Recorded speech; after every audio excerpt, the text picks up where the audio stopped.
असला त्याला 5,500 भाव मिळाला, शिवसेनेचा असला की त्याला 4,000 मिळाला. सगळ्या शेतकऱ्याला चिमटा बसलाय ना, प्रत्येकाच्या पोटाला चिमटा बसलेला.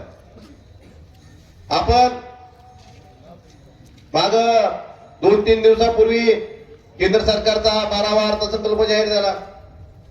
यात केंद्र सरकारच्या वतीने सांगण्यात आलं की 12 वर्षापासून आपण तेच ऐकतो की शेतकऱ्याचं उत्पन्न दुप्पट करू. झालं का उत्पन्न दुप्पट? उत्पन्न बांधवांना दुप्पट झालं नाही, पण उत्पादन खर्च मात्र तिप्पट चौपटीवर गेला. एकच उदाहरण देतो तुम्हाला. 10 वर्षापूर्वी 10-26 पोत 421 रुपयाला होतं. हे 421 रुपयाचं पोत आज जर घ्यायला गेला आपण 10-26 पोत तर त्याची 2100 रुपये किंमत आहे. आणि 10 वर्षापूर्वी सोयाबीन आपल्याला 4,000 भाव होता आणि याही वर्षी आपल्याला 4,000 विकावं लागलं. उत्पादन खर्चात किती वाढ झाली? चौपट 5 पटीने वाढ झाली. भाव मालाच्या भावात वाढ झाली का? भाव वाढला नाही, उलट आपला खर्च वाढला आणि मालाचे भाव कमी झाले.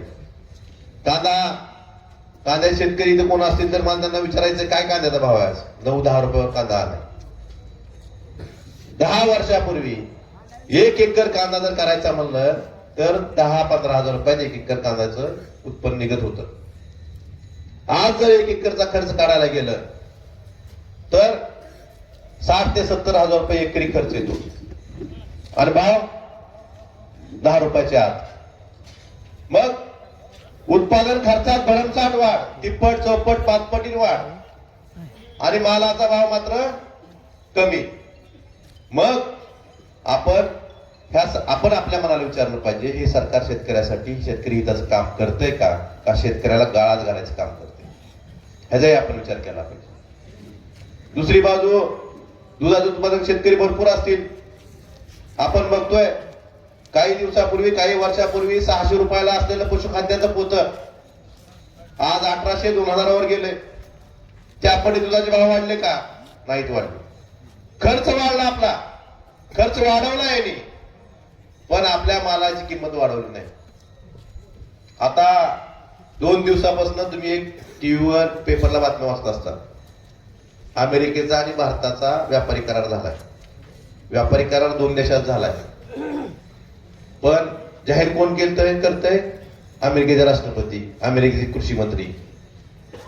तुम्ही माणसाला आता ढोकी देऊन अमेरिकेचं कशाला बोलायला लागले? पण बांधवांनो, आपल्याशी निगडीत असलेली, आपल्या आयुष्यावर परिणाम करणाऱ्या गोष्टी त्या करारामध्ये आहेत म्हणून तुम्हाला सांगतोय. अमेरिकेच्या कृषी मालाला, दूध उत्पादनाला भारतानं बाजारपेठ खुली केलेली आहे आधी. आणि करार कसा केला तुम्हाला सांगतो मी. आपला जर काय माल अमेरिकेत विकायचा असला तर अमेरिका आपल्यावर 18% टॅक्स लावणार, आयात शुल्क लावणार. आणि अमेरिकेचं जर काय आपल्या देशात त्यांना विकायचं असलं तर भारत देश त्याच्यावर 0% टॅक्स लावणार. हा करार योग्य आहे का? म्हणजे आपल्याला विकायचं म्हणजे टॅक्स आणि त्यांचं आपण फुकट घ्यायचं. मी सांगतोय, अमेरिकेमध्ये सोयाबीन पिकतं ते जीएम बियाणं असतं, जेनेटिकली मॉडिफाईड बियाणं असतं. हे जीएम बियाणं आपल्याला जर एकरमध्ये 10 क्विंटल आपल्या साधं बियाण्यानं उत्पादन निघतं, तेच अमेरिकेमध्ये 1 एकरमध्ये 30 क्विंटल एकरी उत्पादन निघतं, कारण त्याचं बियाणं वेगळं आहे. आपल्या देशात त्या बियाण्याला पेरायला परवानगी नाही. आपला देश त्या बियाण्यापासून, त्या सोयाबीन पासून आयात डीओसी करतं, तेल सोयाबीनचं करतं, पण आपल्या शेतकऱ्याला जे एकरी 30 क्विंटल जीएम बियाणं असतं ते पेरायची परवानगी आपल्या देशात सरकार देत नाही. मग अमेरिकेतलं 30 क्विंटल निघणारं सोयाबीन जर भारतात आलं एकरी तर त्याचा उत्पादन खर्च कमी असणार, त्यामुळे त्याची किंमतही कमी असणार. मग आपल्या सोयाबीनला भाव मिळेल का? अमेरिकेतल्या दुधापासून जे पदार्थ बनवतात हे पदार्थ जर भारतात आले तर आपल्या दुधाला भाव मिळेल का? ह्याचा आपण विचार केला पाहिजे बांधवांनो. आणि हा जो करार आहे हा अमेरिकेच्या दबावापोटी ह्या सरकारनं घेतलेला निर्णय. आणि शहरी मतदाराला, महागाईच्या नावाखाली शेतकऱ्याला नेहमी लुबाडायचं, दाबायचं, हा एकमेव एक कलमी कार्यक्रम गेल्या अनेक वर्षापासून या सरकारचा आपल्या देशात चालला. बांधवांनो, मी तुम्हाला म्हणल्याप्रमाणे या सगळ्या गोष्टीचा तुम्ही एक शेतकरी म्हणून विचार करा.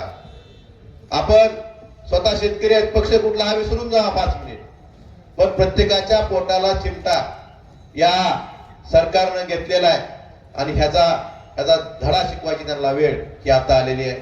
या ठिकाणी आपले लाडके खासदार आदरणीय ओमदादांचं आगमन झालेलं आहे.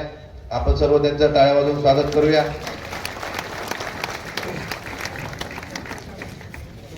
विकासाच्या बाबतीत परवा सभा झाली, आता अमर सांगत होते.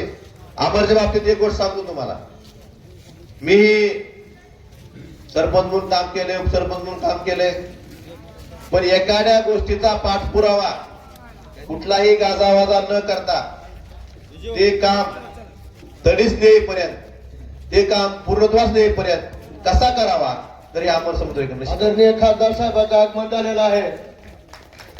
आदरणीय खासदार साहेब,